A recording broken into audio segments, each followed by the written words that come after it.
नमस्कार, आप देख रहे हैं एबीपी स्पोर्ट्स लाइव और एबीपी लाइव। मेरा नाम है अनुपम मिश्रा और आज हमारे साथ इस इंटरव्यू में एक ऐसे शख्स, एक ऐसे खिलाड़ी हमारे साथ मौजूद हैं जिनकी कहानी अगर आप सुनेंगे तो हर खिलाड़ी की देखिए एक अपनी कहानी होती है। और योगेश हमारे साथ इस इंटरव्यू में मौजूद है और योगेश की कहानी आपको इतनी प्रेरणा देगी कि अगर आप अपने जीवन में जिस भी पड़ाव पर हैं, कई मरतबा आप सिर्फ खेल से नहीं जुड़े होते, आप जिंदगी में कई चीज़ों से जूझ रहे होते हैं, आप जिस भी पड़ाव पर हैं, आप उन चुनौतियों का सामना करने के लिए आप तैयार होते हैं। और साथ में हमारे साथ यहाँ पर शेसबरी इंटरनेशनल स्कूल के फाउंडर भी हमारे साथ मौजूद हैं यहाँ पर। सबसे पहले तो एबीपी स्पोर्ट्स लाइव और एबीपी लाइव पर आने के लिए आप दोनों का बहुत बहुत धन्यवाद sir. Thank you so much. Yogesh, सबसे पहला सवाल आपसे, पैरालंपिक्स 2 मरतबा सिल्वर मेडल्स, मतलब ठीक है इस बार एक्सपेक्टेशंस थी कि वो मेडल का कलर जो हम बदलते देखना चाहते हैं, वो एक्साइटिंग होता है कि जब कोई खिलाड़ी बैक टू बैक मेडल्स लेकर आता है, बट एक्सपेक्टेशंस एक्साइटमेंट के साथ और आती हैं। Back to back silver medals, how it feels? नहीं, जैसे टोक्यो में मेडल आया था जब मैं बहुत ज़्यादा खुश था, लेकिन अभी हाल ही में फिर पेरिस में सिल्वर आ गया, उससे पहले एशियन गेम में सिल्वर और वर्ल्ड चैम्पियनशिप, तो सेकंड का ना आंकड़ा टूट नहीं रहा, तो इतना मतलब मज़ा नहीं आता कि हाँ अभी भी इतनी मेहनत में कुछ ना कुछ तो कमी रह ही जाती है। तो इन दी एंड अब पता चल गया कि कहाँ मतलब टेक्निकल फॉल्ट्स वगैरह थे और कहाँ अभी चेंजेस की बहुत ज़्यादा ज़रूरत है और अभी और थोड़ी मेहनत करनी बहुत ज़्यादा ज़रूरत है उसकी। बिल्कुल, आप लोगों को बता दें कि योगेश F56 डिस्कस थ्रो के इवेंट में इन्होंने पार्टिसिपेट किया था और 2 पैरालंपिक्स में back to back silver medal आसान नहीं होता है। बट जैसा मैंने शुरू में बोला कि एक्साइटमेंट होती है कि हमारा खिलाड़ी अगर एक सेट मार्क आप सेट कर देते हो, राइट। आपने अगर 2020 टोक्यो ओलंपिक्स जो कि 21 में खेला गया एक्चुअली, वहां पर आपने सिल्वर मेडल जीता। इस बार जब आप गए थे, योगेश कथुनिया हो गए, चाहे वो तमाम हमारे खिलाड़ी हो गए, सुमित अंतिल हो गए, ऐसे कुछ खिलाड़ी हैं ना जिनके नाम पर वो हम एक मोहर लगा के भेजते हैं कि नहीं ये मेडल तो हमारा पक्का है। अगर इस बार हमने पैरालंपिक्स में 28-29 मेडल जीते हैं तो उसमें से कुछ मेडल्स तो ऐसे थे कि नहीं ये हमारे हिस्से आने ही आने हैं। तो योगेश का मेडल उनमें से एक था, लेकिन जैसा आपने बोला कि वो मजा नहीं आता, खुद से जो एक्सपेक्टेशंस होती हैं जब वो टूटती हैं एज एन एथलीट, आपको पता है कि आपने पीछे बहुत सारी चुनौतियां पार करके आप यहाँ आए हैं, बट जब उस बड़े मंच पर वो खुद से एक्सपेक्टेशन टूटती है कि नहीं यार फिर से वो सिल्वर। मैं आपकी मेडल टैली देख रहा था, वो S S S silver silver silver, एक ब्रॉन्ज भी मुझे वहां दिखा, बट वो जो गोल्ड नहीं दिखा ना, that was the missing factor. वो खुद से जब एक्सपेक्टेशंस टूटती हैं तो वो कैसा महसूस होता है? नहीं, महसूस तो देखो बहुत ज़्यादा बुरा लगता है और मैं शायद ही एक ऐसा बंदा हूँ जो वहाँ पर रो रहा था सिल्वर मेडल मिलने के बाद, लेकिन एक और थे आपसे पहले, नीरज भी थे वहां पर। वो है यार, देखो होता है क्योंकि एक्सपेक्टेशन जब हम मेरी बहुत ज़्यादा अच्छी तैयारी थी, मैं back to back world record भी क्रिएट कर रहा था। 2022 में भी मैंने वर्ल्ड रिकॉर्ड क्रिएट करा, फिर 23 में भी करा। उसके बाद मुझे सर्वाइकल रेडिकुलोपैथी हो गई थी, इंजरी जो मेरे को बहुत लॉन्ग टर्म मतलब रिहैबिलिटेशन में काफ़ी ज़्यादा टाइम लग गया उसको ठीक करने में। तो अब मैंने ज़िंदगी में बस एक चीज़ सीख ली है कि रिज़ल्ट ओरिएंटेड पे कभी नहीं जाना। रिज़ल्ट चाहे कुछ भी हो, कोई दिक्कत नहीं, चाहे मैं हारूँ चाहे मैं जीतूँ। अब मुझे प्रोसेस पे फोकस करने की बहुत ज़्यादा ज़रूरत है, तो ये चीज़ मैंने पेरिस पैरालंपिक्स से सीखी है। तो अब मैं काफ़ी ज़्यादा खुश रहता हूँ, मतलब अब चीज़ों को इग्नोर करना स्टार्ट कर दिया। आपने एक चीज़ बात बोली कि मैं प्रोसेस ओरिएंटेशन पे ज़्यादा ध्यान देता हूँ। हाल ही में मेरी लक्ष्य सेन से बात हुई थी, वो भी चूक गए थे ओलंपिक्स में मेडल लाने से, और उसके थोड़े दिन बाद जब पैरालंपिक्स की आपकी टीम आई, मेरी मुलाकात नवदीप से हुई जिन्होंने गोल्ड मेडल जीता, काफ़ी हाइप भी मिली। हालांकि वो नवदीप के साथ जो तमाम खिलाड़ी थे सबको वो सराहा गया और हमारा जो आपने गर्व से सर ऊंचा किया है देश का, दोनों ने ना मुझसे बात करी कि कई मरतबा आप जब एक टारगेट सेट करके जाते हो कि नहीं मैं ओलंपिक्स में जा रहा हूँ, एक इंटरनेशनल मंच पर जा रहा हूँ जहाँ मुझे सारी दुनिया देखने वाली है, मैं अपना नाम बनाऊंगा। विक्टर एक्सेल्सन के अगेंस्ट लक्ष्य सेन खेल रहे थे, अरशद नदीम वापसी कर रहे थे, उनके सामने नीरज चोपड़ा खेल रहे थे, योगेश कथुनिया वहाँ कॉम्पीट कर रहे थे, उनके सामने बड़े बड़े खिलाड़ी थे। प्रोसेस और गोल ओरिएंटेड होना दो अलग अलग चीज़ें हैं, बट एज एन एथलीट आपको सिर्फ प्रोसेस पर फोकस करना और आपको पता है कि गोल आपके सामने है, वो गोल्ड मेडल, राइट। कितना मुश्किल होता है अपने आप को सिर्फ प्रोसेस फोकस रखना। आपने बोला ना कि मुझे प्रोसेस पर ध्यान देना है, गोल ओरिएंटेड जाऊंगा तो शायद वो एक दबाव मेरे ऊपर होगा, एक प्रेशर महसूस होगा, नहीं यार मुझे वो करना ही करना है। बट अगर मैं प्रोसेस पर ध्यान दूंगा, I will be so much involve with my practices with my game कि ठीक है वहां जो मैं करूंगा वो मेरी मेहनत होगी और अगर उससे मुझे गोल्ड मिलता है तो वो गोल्ड मिलता है। प्रोसेस देखो, मेडल की बात नहीं है। जब खिलाड़ी का ना पर्सनल बेस्ट हो जाए ना, उसे कोई दिक्कत नहीं है, चाहे उसका ब्रॉन्ज है, चाहे वो 4th है, चाहे वो 5th है, चाहे वो 1st है, 2nd है। तो एक जब साथ में प्रोसेस पे हम जब ज़्यादा फोकस करना स्टार्ट करते हैं ना, आप बढ़िया न्यूट्रिशन ले रहे हो, आपकी एक बढ़िया मतलब फिजियोथेरेपिस्ट हो गया या कोच हो गया या स्ट्रेंथ एंड कंडीशनिंग के कोचेज़ हो गए, अगर वो आपको कोई चीज़ें बताए और आप उसको प्रॉपर फॉलो करें ना, तो बहुत सारी अच्छी चीज़ होती है। और प्रोसेस को जब भी हम फॉलो कर सकते हैं जब हम छुप के ट्रेनिंग कर रहे हो। आपने गलती से इंडिया में रह लिए और आप एक कैंप में हो, आपके आसपास तो जाएंगे और बोलते जाए अरे मेडल पक्का है इसका, तो उस चीज़ों से भी बचना मतलब मैंने होता गलती कर दी जो मैंने आपसे बोला कि है। मैं बोला ना एक्सपेक्टेशंस थी मुझे योगेश से। एक्सपेक्टेशन, हाँ। तो वही चीज़ है, मैं मेरे साथ दिक्कत क्या हुई, मैं इस बार दिल्ली में ट्रेनिंग कर लिया मैंने इससे पहले मैं हमेशा किस स्टेडियम में दिल्ली में? मैं दिल्ली जवाहरलाल नेहरू स्टेडियम JLN में में। ट्रेनिंग करा। तो एक वो है ना ईवल आई भी होती है तो वो मेरे को लगता है वही मेरे पीछे पड़ी हुई है, लेकिन ठीक है। और अभी प्रोसेस के लिए मैंने, जैसे अभी सर से ही बात हो रही थी तो वो बता रहे थे कि एक शूज़बेरी स्कूल में वो बहुत बड़ा एक ट्रैक खोल रहे हैं और बहुत अच्छी बात है कि वो पैरा स्पोर्ट्स को प्रमोट करना चाह रहे हैं। तो और मैंने मतलब अभी बात भी करी थी कि एक लड़की को भी स्पॉन्सर करे स्विमर को, तो एक बहुत अच्छा एक मैसेज जाता है सोसाइटी को, क्योंकि अभी एक सोसाइटी गैप बचा हुआ है कि पैरा स्पोर्ट्स में और उसको। तो मेरा मानना ये होता है कि जब भी लोग बात करते हैं ना, अरे ओलंपिक्स में इतने मेडल आए, पैरालंपिक्स में इतना है, पैरालंपिक्स ये वो, कंपैरिजन छोड़ना पड़ेगा इंडिया में सबसे पहले।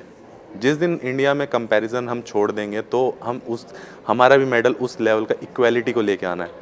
तो वो चीज़ है। अब जैसे श्रूज़बेरी स्कूल बड़े मतलब एक अच्छे इनिशिएटिव से आ रहा है, एथलेटिक्स ट्रैक हो गया और वो फेंसिंग बता रहे थे सर, और एक इंडोर रोइंग, मतलब वो बहुत ज़्यादा अच्छी चीज़ें हैं कि एक स्कूल प्रमोट करना चाह रहा है। मैंने तो मतलब फर्स्ट ही इंडिया में स्कूल देखा होगा, क्योंकि मेरे लास्ट 8 साल के करियर में मैंने आज तक इतना गया हूँ, मैं काफ़ी जगह गया हूँ, और जिनका विजन हमेशा कुछ और रहता है। मतलब अगर वो किसी पैरालंपियंस को भी अगर सपोर्ट करे तो प्रॉफिट मोटिव से सपोर्ट करते हैं, तो वो चीज़ नहीं है। वो एक मतलब एक सोसाइटल एक निस्वार्थ भाव, निस्वार्थ भाव, वो चेंजेस लाने पड़ेंगे। आपने फेंसिंग एज ए स्पोर्ट की बात करी। फेंसिंग में अगर आप, मैं आपसे भी सर अगला सवाल है मेरा, बट फेंसिंग में मेरी बात तनिष्का खत्री से हुई थी, अगर आप जानते हो उनको। इंडिया की कुछ जो फेंसिंग खिलाड़ी उनमें से एक उभरता सितारा तनिष्का। वो कुछ खिलाड़ी ऐसे हैं जब आप उनसे बात करो तो उनके स्पोर्ट को ना लोग उतना ज़्यादा पब्लिकली रिकॉग्नाइज नहीं करते, राइट। फेंसिंग के अगर रूल्स एंड रेगुलेशंस आप आमतौर पर जाके लोगों से पूछोगे तो शायद वो गेम समझने में भी डिफिकल्टीज़ है। सर, जो आपकी अकेडमी है, आपने पैरा स्पोर्ट को प्रमोट करने का जो सोचा है, सबसे पहले तो इसका जो एक ब्रेनस्टॉर्मिंग के बाद जो आइडिया था, वो आइडिया कहाँ से आया और कहाँ से ये एक चीज़ आई कि नहीं, मुझे अपने देश के लिए इस तरीके से योगदान देना है और मैं तमाम खिलाड़ियों को इस तरीके से यहाँ पर ट्रेन कराऊंगा। स्विमिंग आपने स्पोर्ट्स चुना, again a very difficult sports for Indians, right, क्योंकि अभी तक हमने स्विमिंग में बेहतर नहीं किया है। आपने फेंसिंग का, जैसे योगेश ने जिक्र किया, फेंसिंग में हमने बेहतर नहीं किया है। मैंने देखा कि आप कुछ उन स्पोर्ट्स को टारगेट कर रहे हो जिनके बारे में शायद लोग बहुत ज़्यादा वेल अवेयर्ड नहीं है। अगर मैं क्रिकेट की बात करूँ, फुटबॉल की बात करूँ, तो शायद मैं आमतौर पर उन्हें खेल सकते हैं, बट कई मरतबा गोल्फ की बात करिए, फेंसिंग की बात करिए, लगता है कि इक्विपमेंट्स बहुत महंगे हैं, एक्सेसिबिलिटी उतनी आसान नहीं है। But idea behind this? So जो हम लोग स्कूल लेके आ रहे हैं शूज़बेरी, ये एक इंटरनेशनल लेवल का स्कूल है, और हमारा ये मानना है स्कूल में कि स्पोर्ट्स एक आदमी की पर्सनालिटी को निखारता है। एकेडमिक्स इम्पॉर्टेंट है, बट अगर एकेडमिक और स्पोर्ट्स का एक अच्छा मिलाव हो जाए तो एक ओवरऑल पर्सनालिटी डेवलप होके आती है। जो लाइफ स्किल आदमी सीखता है वो उसको किसी भी पड़ाव पे से आगे निकाल सकता है। और ये मेरा मानना इसलिए भी है क्योंकि मैं भी स्पोर्ट्स खेला हुआ हूँ, बहुत इंडिया के लिए खेला है। और मैंने ये देखा है कि कुछ जब हम काम करते हैं, हमारे पे कुछ ऐसी परिस्थितियाँ आती हैं जो हमें लगता है कि ये मैंने स्पोर्ट्स फील्ड में ऐसा किया था, तो उससे हमें पुश मिल जाता है। और जहाँ तक ये स्पेसिफिक स्पोर्ट्स की बात है, तो मेरा मानना है कि इन स्पोर्ट्स में इंडिविजुअल टैलेंट को ढूंढना डिफ़िकल्ट तो है ही, बट उनको नर्चर करना और डिफ़िकल्ट है, बिकॉज फैसिलिटीज़ बहुत कम है।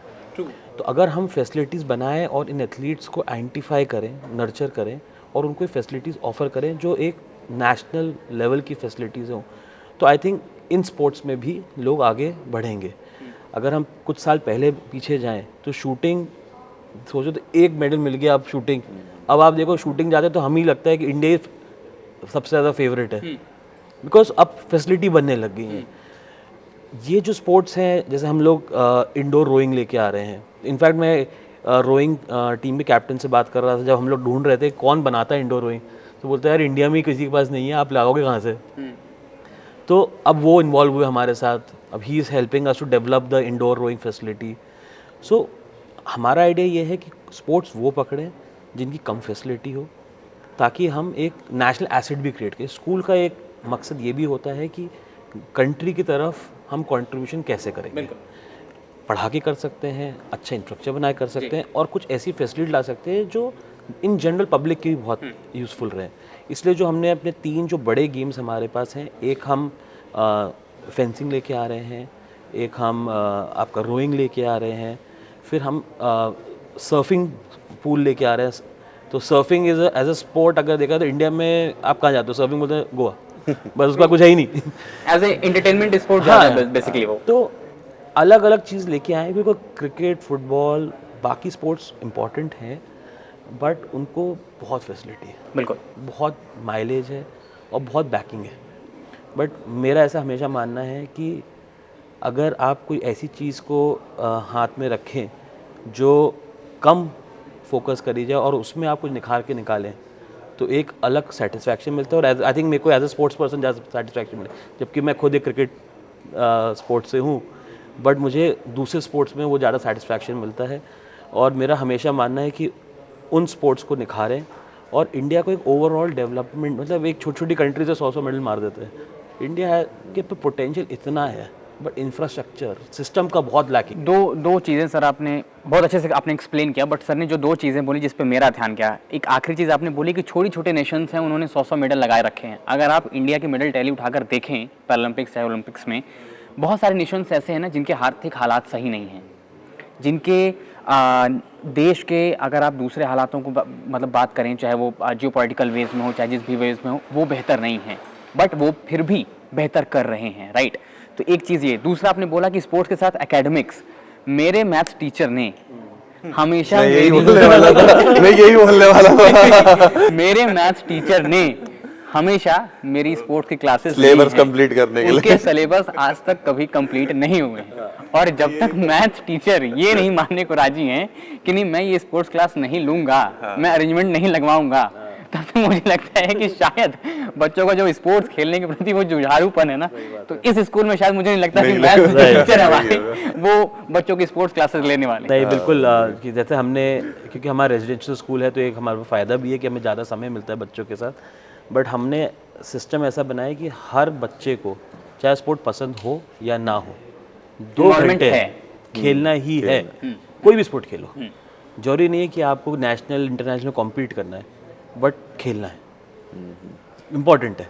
योगेश, आप थोड़ा सा अपनी फैमिली के बारे में बताएं। हमने जितना मैंने आपके बारे में पढ़ा, सुना, जाना, जब मैंने रिसर्च करी थी, जब टीम से मेरी बात भी हो रही थी कि आपसे इंट्रैक्शन करना है, मुझे बताइएगा अगर मैं गलत होऊंगा, तो जितना मैंने पढ़ा सुना, 3 साल की उम्र में आपको दिक्कत होगा। हाँ, 9 साल की उम्र में आपकी माताजी ने फिर अगले 3 साल में फिजियोथेरेपी की पढ़ाई की। जी, पढ़ाई नहीं करी थी, सीखी थी, फिजियोथेरेपिस्ट के साथ रह के सीखी थी। अच्छा, मैं बता देता हूँ आपको। वो 2006 की बात थी, जब मैं वैष्णो देवी गए थे हम लोग। उसके बाद मतलब गर्मियों की छुट्टी थी, तो नॉर्मल सी बात है हम गांव में जाएंगे, और थोड़ा बहुत मैं बहादुरगढ़ आया था दादा दादी के पास। मैं शाम को पार्क में खेलने गया था, तो खेलते खेलते गिर गया, वो समझ नहीं आया क्या हो गया। और फिर वापस जब घर पे आए तो दर्द होना स्टार्ट हुआ था लेफ़्ट लेग में। तो वो धीरे धीरे दर्द बढ़ता गया, वो समझ ही नहीं आया। 1 वीक निकल गया, हॉस्पिटल गए, घर वालों को लगा, मतलब मम्मी पापा तो फादर पोस्टेड थे इधर आर्मी में, चंडी मंदिर में, तो मम्मी पापा वहीं थे। तो मुझे हॉस्पिटल गए तो उन लोगों ने बोला, वहाँ उस टाइम पे छोटे ही थे कंपाउंडर वगैरह, तो उन्होंने बोला कि नहीं पोलियो हो गया। तो मम्मी पापा को फ़ोन करके बताया कि पोलियो हो गया। मम्मी बोली पोलियो कैसे हो सकता है, पोलियो तो छोटे की उम्र में ही होता है, बड़े तो हो ही नहीं सकता। तो फिर वहाँ से मेरी नानी आई मुझे लेने, कमांड हॉस्पिटल गए हम लोग वहाँ पर चंडी मंदिर में। तो वहाँ जब डिटेक्ट किया तो गुलियन बार सिंड्रोम था। वो न्यूरोलॉजिकल डिसऑर्डर होता है, मतलब बहुत ही रेयर डिजीज़ होती है, वो किसी को भी हो सकती है किसी भी एज में। तब मैं व्हील चेयर पर था 3 साल। तब मेरी मम्मी ने सीखा था, क्योंकि फाइनेंशियल कंडीशन हमारी इतनी स्ट्रांग नहीं थी, आर्मी बैकग्राउंड से थे। मेरे फादर भी कारगिल वॉर लड़े हुए हैं, और वो भी बास्केटबॉल और वॉलीबॉल बहुत ज़्यादा खेलते थे यूनिट में। तो एक स्पोर्ट्स की तरफ स्टार्टिंग से फिर उनकी तरफ से आना स्टार्ट हुआ। मैं सीए कर रहा था, उसको छोड़ के मैंने प्रोफेशनली फिर शिफ्ट हुआ स्पोर्ट्स की तरफ। किरोड़ीमल कॉलेज, केएमसी में, किरोड़ीमल कॉलेज में मैंने 2015 में कोच से मुलाकात कैसे हुई? कोच से मैं 2017 में मैं जॉइंट सेक्रेटरी था अपने कॉलेज का, स्टूडेंट यूनियन में। तो तब मेरे जो सीनियर हुआ करते थे जनरल सेक्रेटरी सचिन यादव, उन्होंने मुझे बताया कि ऐसे ऐसे पैरा स्पोर्ट्स होते हैं। तब मैं स्टेडियम गया और उनके पास काफ़ी सारे पैरा एथलीट्स थे, तो उनसे मिला नवल सर से। तब मेरी जर्नी स्टार्ट हुई थी वहाँ से। योगेश, सीमा पूनिया एक बड़ी नाम है, बड़ा नाम है हमारे देश के। अगर डिस्कस थ्रो की हम बात करते हैं, मुलाकात हुई है कभी? हाँ, उनसे मेरी बहुत बार हुई है मुलाकात। गेम को लेकर, स्पोर्ट्स को लेकर, ट्रेनिंग को लेकर क्या बातचीत होती है? हम तो स्पोर्ट्समैन जब भी बात करते हैं तो यही बात करते हैं, अरे यार आज का दिन ये नहीं हुआ, आज का दिन वो नहीं हुआ, क्या डाइट लेता है, क्या डाइट करूं मैं, वो कैसे हो जाऊं। और बेसिकली हमारा जो स्पोर्ट्स है वो स्ट्रेंथ बेस्ड ज़्यादा है, क्योंकि सीटेड थ्रो है। तो एक्सट्रीम लेवल ऑफ स्ट्रेंथ चाहिए आपको, स्पीड और स्ट्रेंथ और एजिलिटी। तो इसके लिए बहुत अच्छा स्पोर्ट्स साइंस भी चाहिए, एक अच्छा रिहैबिलिटेशन सेंटर भी चाहिए। तो मेरी सर से बात हो रही थी, सर बता रहे थे कि रिहैबिलिटेशन सेंटर श्रूसबेरी स्कूल में भी स्टार्ट होएगा। तो अच्छी बात है। फिर मेरे को इन्होंने बोला कि ट्रेनिंग करने वहीं आ जाओ। मैं बोला ठीक है, इस बार वहीं अपनी लेकिन फिर आप पैरालंपिक्स गलती की। कर रहे हैं, फिर आप यहीं रहेंगे नहीं ट्रेनिंग? सर, छुपा के जाएंगे ना मुझे। अच्छा, योगेश, इस बार आप जब आप पेरिस पैरालंपिक्स में गए, वहाँ का जो विलेज एटमॉस्फेयर था, वहाँ पर भारतीय दस्ते ने इतिहास रचा है, सबसे ज़्यादा नंबर ऑफ मेडल्स इस बार हम लेकर आए हैं। कितना कॉन्फिडेंस मिलता है खिलाड़ियों को, कितना कॉन्फिडेंस मिलता है जब आप देखते हैं कि पैरा एथलीट्स जो हैं वो बेहतर करते हैं, उनको रिकॉग्नाइज किया जाता है? जब आप लोग एयरपोर्ट पर आए थे, मैं वहाँ मौजूद था, वहाँ पर मैंने सबको रिसीव किया, बहुत सारे जर्नलिस्ट थे वहाँ पर, सब लोग वहाँ पर आए थे क्योंकि एक गर्व की बात थी। हमने पूरा पैरालंपिक्स ओलंपिक्स कवर किया, हमने देखा एक इवेंट में वहाँ पर जब नवदीप आए तो उनसे भी मेरी मुलाकात हुई। अब आज आपसे मिलना हुआ है। हालांकि मेरा भी एक और खिलाड़ी जो मेरे टारगेट में जिनसे मुझे मिलना है, जिनसे बात करनी है, सुमित अंतिल, क्योंकि वो तो रुकने का नाम नहीं ले रहे हैं। एक गोल्डन बॉय हमारे नीरज चोपड़ा, सुमित अंतिल, हम चाहते हैं योगेश भी वो जो, यार मुझे कैसा होती है कि वो सिल्वर नहीं गोल्ड। नहीं वो क्या है यार, मैं तो कभी कभी सोचता हूँ कुछ ना है ना तो ही ठीक है। वो बीच का नहीं रहना ना, इधर से उधर चलता जा। इस बार योगेश आपको लगा कि इस बार मैं बताता हूँ हुआ क्या। मैं फुल कॉन्फिडेंस में था, गया, मैं बोला ठीक है। मैं वार्म अप थ्रो मारी, 2 वार्म अप थ्रो थी, रिकॉर्डेड है लाइव, जाके चेक कर लेना कभी भी यूट्यूब पे रिवाइंड करके। वो थ्रो गई 45 और 46। मैं बोला यार अगर 45 46 वार्म अप थ्रो जा रही है, पहली थ्रो में ही गोल्ड हो जाएगा। मतलब क्योंकि अगर वार्म अप थ्रो 45 46 जाती है हमारे सीटेड में, तो अराउंड 3-4 मीटर का अंतर आ जाता है। मतलब 49 और 48 तक हम खींच सकते हैं, मतलब ऑल आउट पे। पता नहीं क्या हुआ, वो टेक्निकली इतना खराब कर दिया, गिर के मारने लगा, वो सब डाउन हो गया, सब खराब हो गया वहाँ पर फिर। अच्छा और गुस्सा उस चीज़ पे ही आया, वो रूम पे जाके जब वीडियो देखी तब और ज़्यादा गुस्सा आया। मैं एक चीज़ जानना चाहता हूँ एज अ प्लेयर्स पर्सपेक्टिव। कई मरतबा क्या होता है कि हमने नीरज को भी देखा, जब नीरज थ्रो कर रहे थे तो उनके भी बहुत सारी थ्रोज फाउल गई। हाँ हाँ, वो आप उससे रिलेट कर पा रहे होगे, बहुत है ना? ज़्यादा। क्या होता है जब आप इतनी तैयारी करते हो और जब आप सेंटर स्टेज पर जाते हो, जब वो मौका होता है कि उन तैयारियों का मुझे दिखाना है, और पहली गलती, दूसरी गलती, तीसरी गलती, ये कितना दबाव बढ़ता है? एक्चुअली क्या है, ये वाली चीज़ से मैं निकल गया हूँ। 2019 की बात है। मेरा फर्स्ट इंटरनेशनल डेब्यू था वर्ल्ड चैंपियनशिप का। रिकॉर्ड भी बनाया था आपने, वर्ल्ड रिकॉर्ड? 18 में बनाया 18 में बनाया था। 23 में, फिर 22 में बनाया मैंने, फिर 20 मतलब 3 बार बना चुका हूँ मैं वर्ल्ड रिकॉर्ड। जी। तो 19 में मैं जा रहा था, मैं फुल कॉन्फिडेंस में, फर्स्ट टाइम दुबई गया हुआ था वर्ल्ड चैंपियनशिप खेलने। मेरा सेकंड इंटरनेशनल ट्रिप था। मैं पूरा पहला कॉन्फिडेंस, इंटरनेशनल ट्रिप क्या था? जर्मनी गया था मैं, कैसा था जर्मनी? वहीं वर्ल्ड रिकॉर्ड बनाया था। मस्त वहीं बनाया जाके बर्लिन में। तो फिर उस टाइम में मोदी जी ने, मैं पहला ऐसा खिलाड़ी होऊंगा कि मन की बात में पूरा एपिसोड ही उन्होंने मेरा पूरा करा था। तो बहुत ज़्यादा एक्साइटेड हुआ था मैं वो देख के। तो 2019 में मैं जब जा रहा खेलने के लिए, तो टीम इंडिया बैठी हुई थी, सारे कोचेज़ ऑफिशियल्स वगैरह, और चिल्ला रहे थे क्योंकि उस टाइम पे तो बहुत ज़्यादा क्राउड आ रहा था। मैं आया, वो कॉम्पिटिटर्स वगैरह मिले इधर, कॉल रूम में बैठा हुआ था। मैं इसको भी देख लूँगा, इसको भी देख लूँगा, मन में ये सोच रहा, फुल कॉन्फिडेंस में मैं इसको भी देख लूँगा। मेरी बारी आई, मुझे पता नहीं क्या हुआ, मेरी हार्ट बीट ना अराउंड 160 170 के आसपास चली गई। मैं ये क्या हो रहा है। पहली थ्रो करी, फाउल, वो रेड फ्लैग आ गया। बोला चल कोई नहीं, दूसरी भी फाउल, तीसरी भी फाउल। मेरे सर पीछे से चिल्लाए जा रहे, बोलते क्या कर रहा है, क्या कर रहा है, क्या कर रहा है। तो उसके बाद फिर मैं बोला, अब क्या है ना, जब आप बहुत ज़्यादा ट्रेनिंग कर ले तो आपको फिर वही चीज़ याद आने लग जाती है कि यार इतनी ट्रेनिंग करी और यहाँ इतना ख़राब परफॉर्मेंस करके जाएंगे तो घर पे किसको शक्ल दिखाएंगे? मम्मी पापा तो देख लेंगे, उनको किसको दिखाएंगे? कोचिज़ को। कोचिज़ बहुत ज़्यादा मतलब शर्माते हैं, मतलब जब ग्राउंड पे वापस जाते हैं तो उनका खिलाड़ी अच्छा परफॉर्म नहीं कर पाता, हमसे ज़्यादा वो थोड़ा शर्मिंदा ज़्यादा फील करेंगे। 4th थ्रो भी मैंने फाउल मार दी, 5th भी थ्रो मैंने फाउल मार दी। तो अब ऐसा था, जब बम फट जाता ना, कान सुन हो जाते, समझ नहीं आ रहा होता था क्या हो रहा है। फिर मेरे कोच साहब ने मेरे को पीछे से चिल्लाया कि योगेश कुछ नहीं करना, हाथ हाथ से मार दे, ना घूमना ना कुछ करना। मैंने वही करा और मेरा वहाँ ब्रॉन्ज मेडल सिक्योर हुआ। तो मैं उस प्रेशर को ऑलरेडी झेल चुका हूँ, तो अब इतना मुझे फ़र्क नहीं पड़ता। बिल्कुल। एक आखिरी सवाल योगेश, अब आगे की तैयारियों पर बिल्कुल ध्यान होगा, सर की एकेडमी भी आ रही है, सर के साथ जुड़ के क्या प्लानिंग है, क्या है, और सर एक क्लोजिंग स्टेटमेंट आपका कि क्या कुछ हमें इस स्कूल में देखने को मिलेगा और एथलीट्स की तैयारियां कैसी हैं? मैं तो बस यही कहना चाहूँगा कि अगर जैसे स्कूल, जैसे शूज़बेरी स्कूल अगर सिर्फ स्कूल तक ना सीमित होकर अच्छे अच्छे खिलाड़ियों को भी मतलब एक मौका दे वहाँ ट्रेनिंग करने के लिए, तो बहुत ज़्यादा एक नेशन में मेडल को कंट्रीब्यूट करने में बहुत ज़्यादा हेल्प कर सकता है।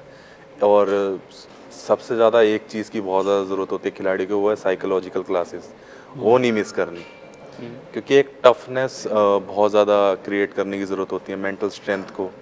और बाकी फैसिलिटीज़ वगैरह काफ़ी अच्छी जिस हिसाब से सर बता रहे हैं होगी, तो मैं ज़रूर जाऊंगा। मैं चाहता हूं कि मैं 1-2 महीना वहाँ ट्रेन करके देखूं, और पैरा स्पोर्ट्स में तो सर कभी ज़रूरत पड़े तो बताना। सर नहीं, तो हमारा उद्देश्य यही है कि इस स्कूल को एक वर्ल्ड क्लास स्कूल बनाएं, और जो स्पेशली स्पोर्ट्स फैसिलिटी हैं उनको हमने सारी ही ओलंपिक स्टैंडर्ड की बनाई है, ताकि ये फैसिलिटी हम पब्लिक के लिए और एथलीट्स के लिए ओपन कर सकें, वो आए।